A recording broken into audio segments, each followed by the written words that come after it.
Hello and welcome back to my YouTube channel. Today I'm really excited to talk about a topic that I hold very close to my heart, and it's why when I stopped counting calories, I stopped gaining weight. And I know this sounds very counterintuitive, especially with all the discourse online about how you should count your calories to lose weight or maintain it, but there is so much more to this story, and I'm going to be sharing not just my personal anecdotes, but also the science behind why not counting your calories is better for you in the long run. So, in the past, I used to be obsessed with counting my calories, and I honestly could not go a day without thinking about everything I ate, comparing it to the day before, asking myself if this is healthy enough or if this was too many calories for me, really neglecting my body's own signals and just overthinking food. And I'll admit, at first, counting my calories felt empowering, like I had a sense of control over my body or my life. But over time, something started to change in me, and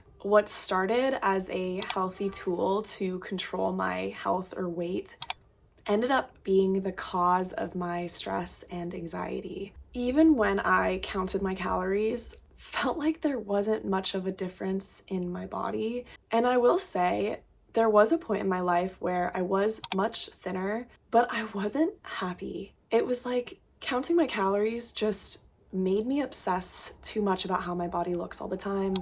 And even if there was change, I didn't notice or appreciate it because I always felt like I had to be thinner, or it just didn't feel like it was enough. And also, to add to that, like counting your calories is extremely mentally exhausting. So let's talk about the problem with counting your calories. And obviously the idea of counting calories is that if you eat less than what you burn, you lose weight. But I think the main problem with that is not all calories are created equal, and it's also not as straightforward as that. Based on your unique body, lifestyle, your hormones, it is easier or harder for some people to lose weight, and our biological processes vary from person to person. And like I mentioned, not every calorie is created equal. For example, if you have a 200-calorie donut versus a 200-calorie salad, these two foods will affect your body and your energy levels completely differently. Plus, actually, calorie labels can be off by up to 20%. So you may be thinking you're counting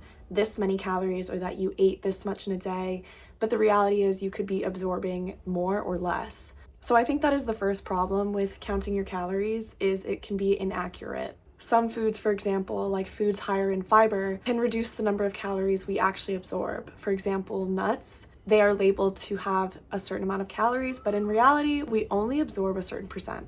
Also, counting your calories can lead to something called calorie obsession, or an eating disordered kind of mindset. And like I did, you might stop eating foods you love simply because you think they're too high in calories, or because of that, they're unhealthy because they're gonna make you gain weight, even though there are so many healthy foods that are high in calories, but so essential for your well-being. And I think the number one biggest issue with counting your calories is creating a negative relationship with food. It can actually lead to binge eating and huge feelings of guilt whenever you mess up or are bad. So let's shift to then what I did instead. And this is what I love talking about on my platforms. It's what I share all the time and what makes me truly happy.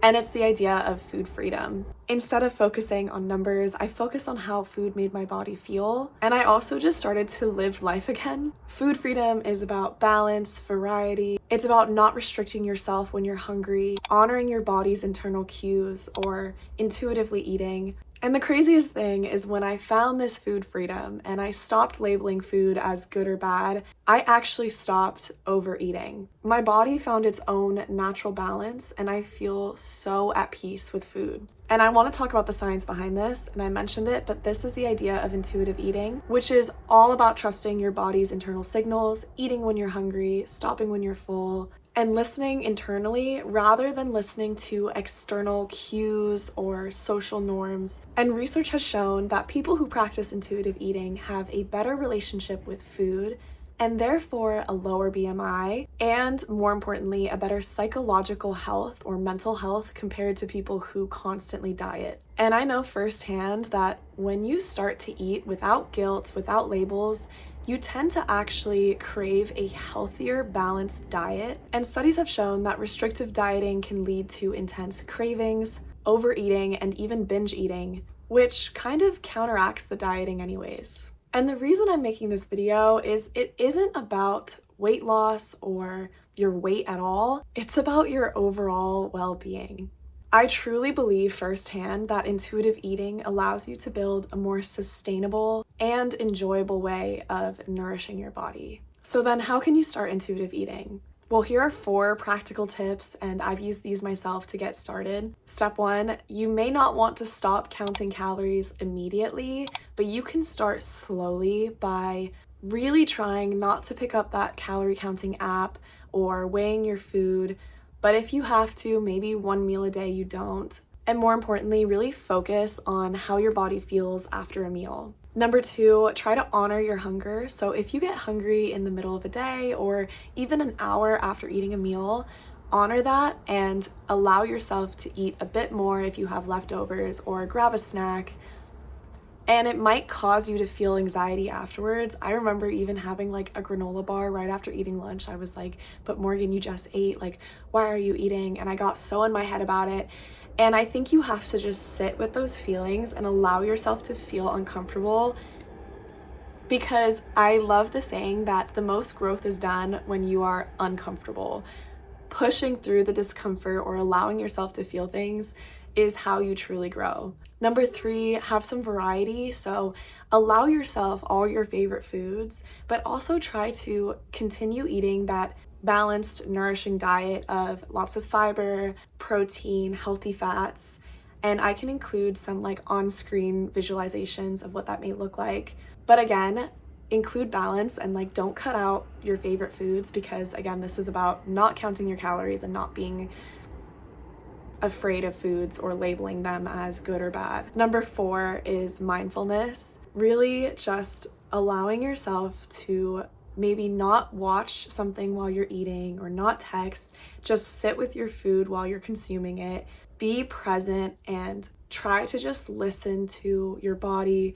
Are you getting waves of nausea because you feel nervous? Are you getting all uptight? Are you feeling warm and happy? How do certain foods make you feel? And I want to also add to that and say, like, even the not as healthy foods can make you physically feel great, or like what's not always good for the body is good for the soul. But I want to just emphasize, like, everything fits and everything can be good for your body, especially because if you come from a place like I did where you've begun to label even healthy foods as bad. To me, I think food labels are really just subjective. There's like no such thing as like good or bad. I also stopped losing weight because I wasn't overeating, like I mentioned. My body weight stopped fluctuating. I could show some photos of how I was like constantly up and down between like dieting and then binging. I think the main reason why not counting calories stopped me from gaining weight is because I'm no longer so hungry all the time. I'm no longer in this like stressful place where I feel the need to binge. And I just want to say, I really hope this can help you, remind you that your health is not just about the way you look. It's not about being perfect. There is no like one way to eat or live. It's about finding food and a lifestyle that works uniquely for you. I really hope you enjoyed this video. If you did, please give it a thumbs up and subscribe if you haven't already. And I hope to see you in the next video.